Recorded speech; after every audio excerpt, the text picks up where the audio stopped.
All right, Tesla becomes top luxury auto brand in the U.S. I wonder what constitutes a luxury brand. Probably a price point. Do you think of Tesla as a luxury brand, though? I don't. Which is odd because they are luxury prices. I guess so, right? Oh, yeah, man. The cheapest car is like... Yeah. They got nothing in the budget segment. The cheapest is like 60K They got Canadian. nothing in the budget segment. Yeah. But yet, I think it's because of all the promises and stuff that there would be this cheap model at some point, and probably also the adoption rate that luxury usually makes it seem as though it's limited, that there you aren't going to see many of them. Yet Teslas are so ubiquitous, like they're everywhere. But I guess technically speaking, in the luxury price points, Tesla's become the top luxury brand in the U.S. automotive market, the first time an American automaker has claimed this title. For a few years now, dominated luxury segments in sales in the United States. However, due to the limited number of models available, 4 to be exact, other automakers could still be top sellers. With recent increases in production capacity, Tesla is now delivering more volume in the United States, even with just their 4 models.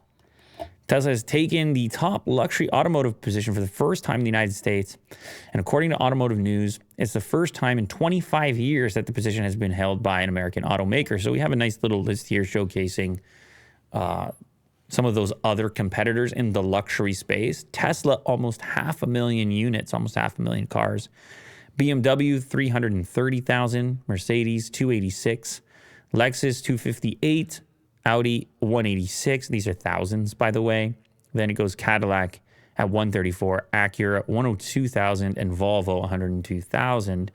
Obviously, we can discuss whether or not we think Tesla's a luxury brand. I think most people perceive Tesla as the electric car brand, period. I think more so that. And more than anything. It's just a very available electric car at the moment, and they just pay the price, whatever the asking price happens to be. But certainly the price point seems to indicate that it is a luxury brand, and therefore it should be compared to these brands. And what do you think? Quite a few cars. Well, long term, I don't think the aim is to be exclusively a luxury brand. So I wouldn't necessarily include them in. But at the moment, yeah. At the moment, that's what they are. Like you said, it's 60 grand Canadian, 50 grand US to get a car from that brand.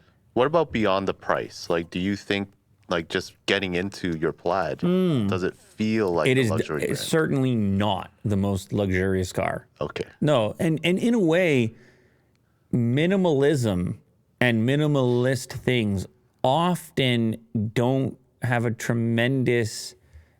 output a tremendous feeling of luxury. Like, whatever luxury happens to be and however you want to perceive it. But like on one end of the spectrum, you have the Bellagio at Las Vegas. And it's like, whoa, overload. But that's a popular perception of luxury. Or, I don't know, this kind of gold-plated marble. Like very grandiose. Or detail. Or time-consuming to produce, or handmade, or hand-stitched, or natural materials.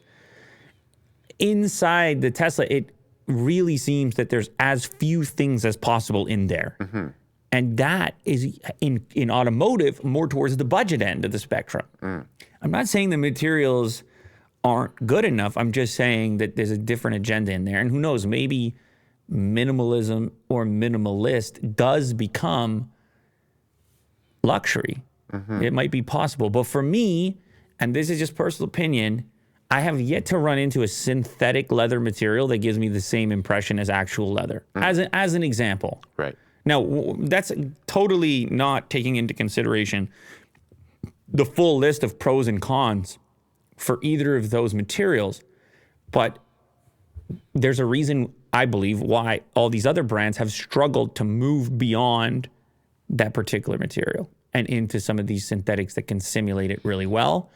And in many cases, why brands like, say, Porsche, for example, they just say, okay, it's not going to be leather at all then. We'll call it like Race Tex, and it'll be some other material completely that you can wipe down. And they're not even trying to simulate on the seating They have different types of leather at different calibers and quality levels, things like that. But leather's, I bet you leather's an option on pretty much all of those. I don't know about Volvo, but pretty much the rest of that list. As an example, I'm just giving an example here. Well, Sure. All right.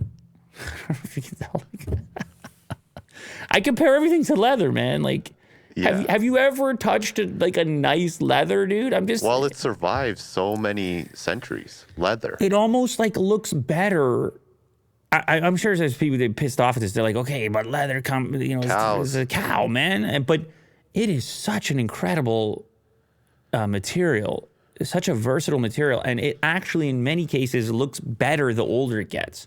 I would love somebody to develop a synthetic that can achieve similar attributes. I just have yet to encounter it at the moment. Last one. Corrupted file to blade. Maybe you can grow it in a lab. You know how they're talking about like growing lab meat? Okay. Can we grow lab leather? Hopefully. That could be a big business, man. I'm on it. Think about it, all the interiors of cars that need this stuff, and all of a sudden you're like, look, man, grown in a lab. Feel free, enjoy leather. Enjoy genetically grown And it smells like leather. It is leather. Yeah.